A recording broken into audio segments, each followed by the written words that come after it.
Hello, and welcome to Piano Perfect, the perfect piano YouTube channel. My name is Alejandro Bernard Papacrisanto, and it is my pleasure to be working with you today.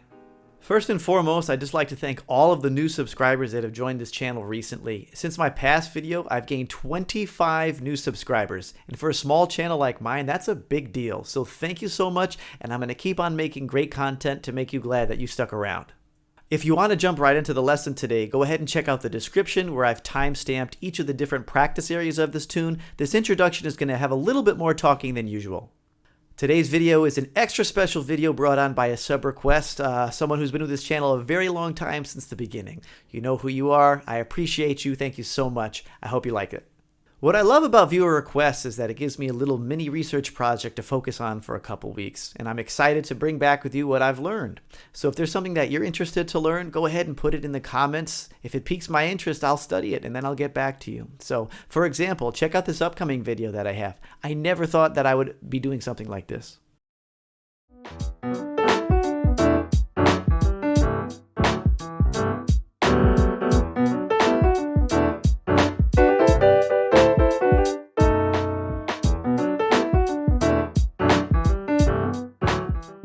So if you read the liner notes to this album, Wayne talks about his inspiration coming from this old folklore, these visions of a foreign land where these wild plants are growing and a misty scenery and even witches burning at the stake. And so there's this tremendous background story that's associated with this tune and this album, and it must be reflected in the music when we play it. This is not a tune that you find in the real book. This is not just a simple melody with chord changes underneath it. This is a piece of art. And the best way to tap into that vision is to listen to this over and over and over again. It took me several weeks before things really started to soak in. And so I recommend that when you're learning this tune that you listen repeatedly and repeatedly. I do my best listening when I'm driving around in my car or if I'm sitting at my computer. If my eyes are occupied, for some reason, whatever reason, I'm able to absorb the music a lot better. So definitely listen to this over and over again.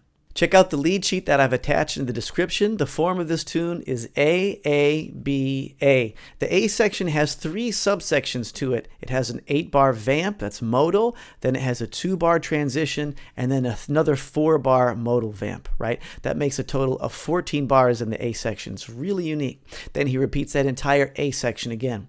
The B section is a very long crescendo that's 8 measures long that builds up to these 3 fantastic and powerful hits. The first 8 measures of the A section comprise most of this tune, and so that's what we're going to study first.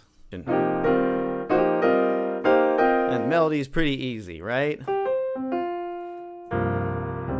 Right, 3, 4, it's 8 bars. And Herbie plays, in his left hand he plays C minor 9 to D flat 6, 9, right? So on the melody, it's not D flat dominant, right? It's a nice color, but that's not what they played on the recording. Right, and he even treats the C minor as a 2-5. You can have that little inner voice movement, and that's kind of nice, right? You can have that. Right, just this little inner voice movement. It kind of just makes it, it's subtle, but it's really nice. And what's really interesting about these 2 different chords is that you have C minor 9, right, which kind of uses the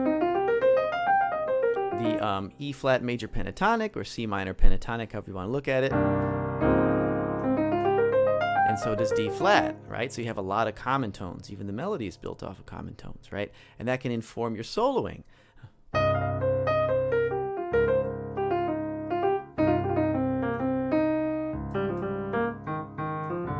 Right? You can do something like that. Not only can it inform your soloing, but it can inform your comping. So you can do like, they both sound good, right? And even Herbie says, that's what he plays on the recording. So not only can you just solo, right? Over that pentatonic, right? And you can do all the pentatonic stuff. You can do blues. That's what Freddie does when he's soloing. But you can also comp that way too, right? So here's some great, nice comping C minor chords you can do. Like that one. These are all inversions of each other. It's another good one. Right? It's another good one. Right? And this is your family of E flat major pentatonic or C minor pentatonic. And I typically voice 2 in the left hand, right? That just I'm more facile that way. I mean, you can do it that way, right? And maybe if you actually start with 3 in the left hand, you can bounce around a little bit more and be more like legato in your fingering, right? But if you want, right, that kind of works.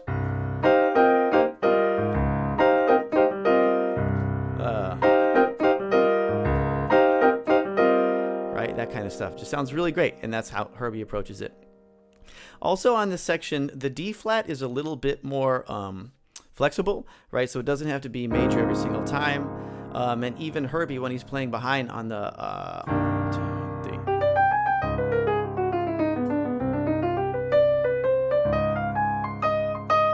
Right, when he plays that figure in the background over the melody, well, he's actually superimposing, right? This group of notes, right, which really is D flat 7, D flat 7, sharp 11, right? So you can superimpose that. You can be a little bit more flexible. All right, and that's just another great line.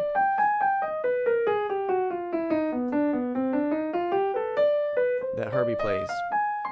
And I think one of the biggest things to draw from it is the fingering, right? Anytime you have to go from your 5 on a white key to the next semitone up on a black key, it's totally fine to cross your 4th finger over, right? He does it. Keith Jarrett, I've caught him do it. And even Johann Sebastian Bach does it too, right? So if they can do it, you can definitely do it, right? It's a lesser known piano technique. So you can do that too. Also, just to note, he uses a lot of chromaticism, right, to get around in his ideas. He eventually wants to land on this C minor major 7, right? But, you know, he uses semitones to get there. Right? And here he's using like F minor 7 sounds, or, right?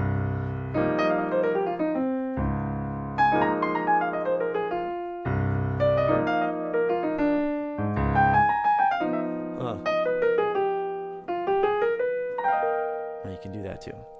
So if you want to start going out on the A section, you could do something like this. Do something like that. I like that. And even Herbie says. All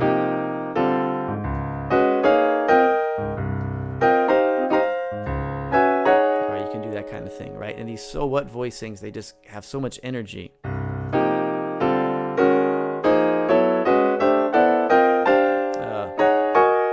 Something like that. You can play these kind of ideas behind your soloists, and it's as the tune progresses, you can start to go a little bit out more on that A section. Okay, so now we're headed over into this next portion of the transition section of the A section, and here's what Herbie plays.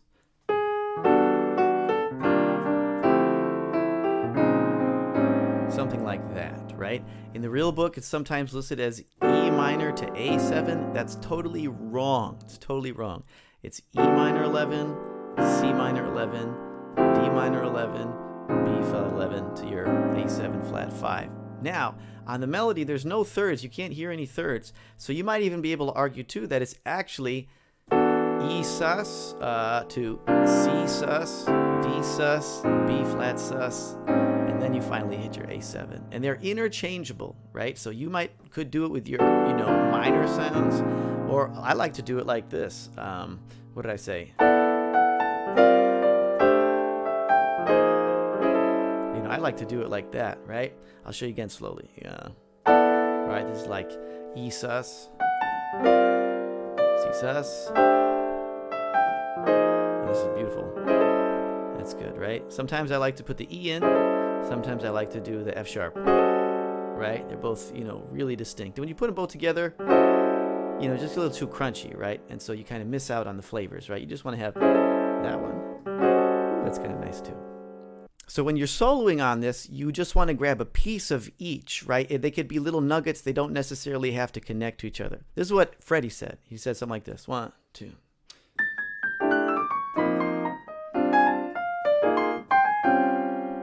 know, something like that. And he's just doing little bits and pieces, right? He's just kind of capturing some of that mode, right?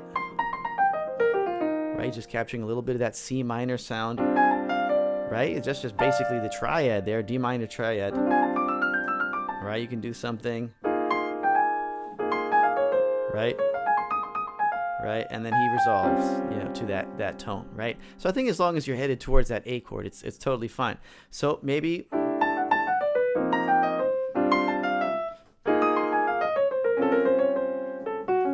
you know, you could do something like that, right? Just hit these different arpeggios. No, that's a bad one. Don't follow that. Just hit these arpeggios.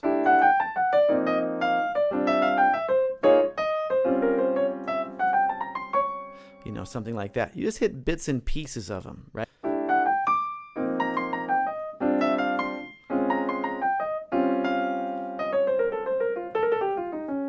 You can do something like that, right? Just 3 notes is fine.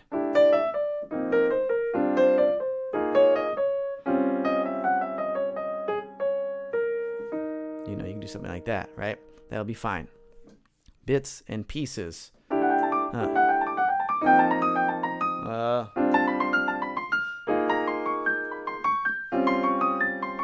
Right? You can just do little things like that, right? So it doesn't have to be like a smooth transitioning line, just little bits and pieces.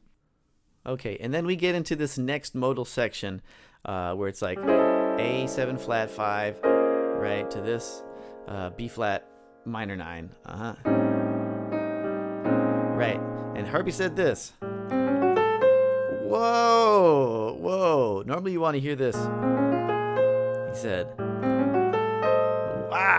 wow, that's so hip. That's so hip. I never play that arpeggio. Oh my gosh.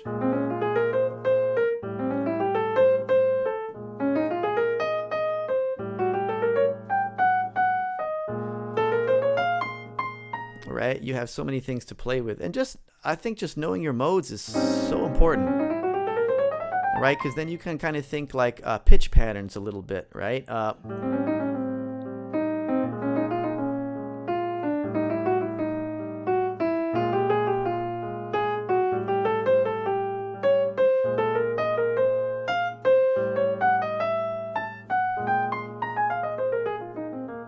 Right? And I think just playing around with those modes, having different little sequences, ideas that kind of play into each other is going to really help, you know, you solo on this, right?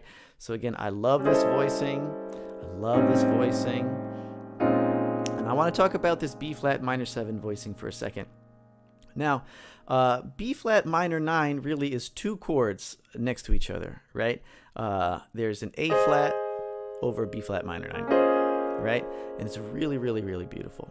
Right, but we want to take it one step further, and we want to make this a B flat 13 chord, right? It has a lot of color, right? And what's really nice about the G is that it goes in with the A chord, right? So you can play, right, and that can work kind of nice, yeah. So you have a D flat chord in your left hand and an E flat triad in your left hand, right? That kind of nice, something like that. You know, that kind of works, right?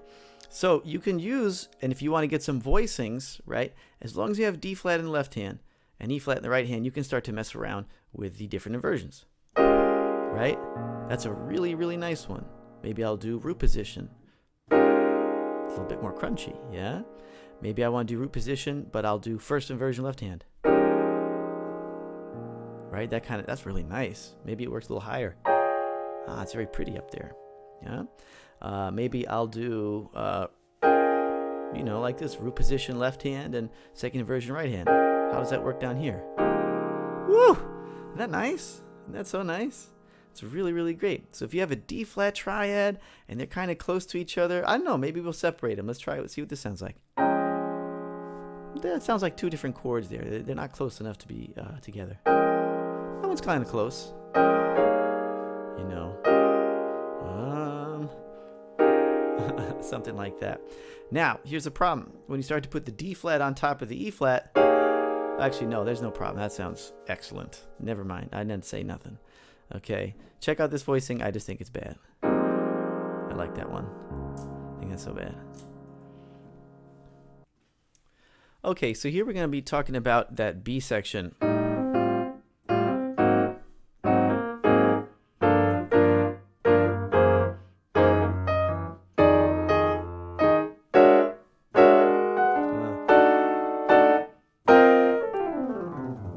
Right, that part there. Okay, so right, you have this like a half diminished sound. Right, and on the melody, I just like to play my chords down here. I probably might not use my so-up voicings until I'm soloing. Right, you can do that, and then this is a sharp 11 chord. Right, and there's a B flat in the bass on the melody. Now get this.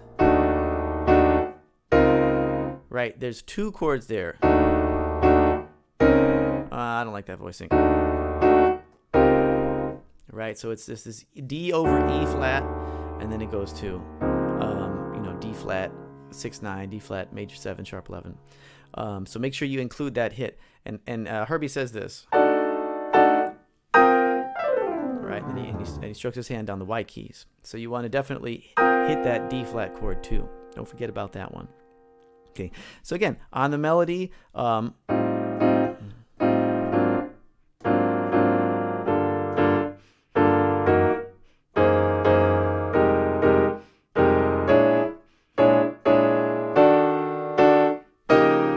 might do something like that. So when you're comping and playing behind soloists, here you have a little bit of flexibility, right? Even on this, you might just treat this as like C minor 6, right? You might do this kind of voicings. You might could do that over that first chord. Right, and here this is A flat dominant 7 sharp 11. You could do maybe that, or you could think about it like E flat minor 7. Right, and then it becomes A flat sus, right? So you can do, this is good, and then I ran out of E flat ideas there. Right, something like that. Okay, and then G minor, right? And again, G minor, you could do that kind of stuff.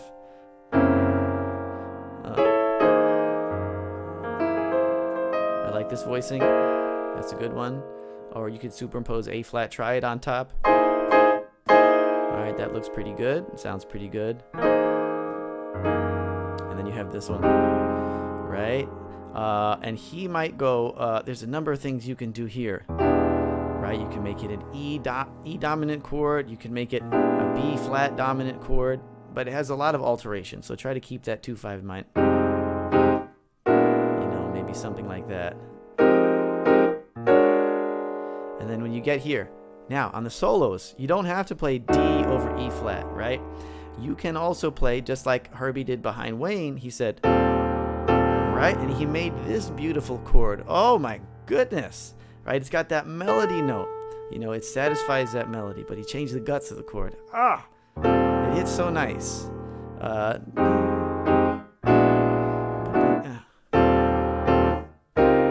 Right? It's just beautiful, beautiful. So you do have some flexibility, right? And you can use, minor 7 chords over dominant to create sus sounds, and it sounds good.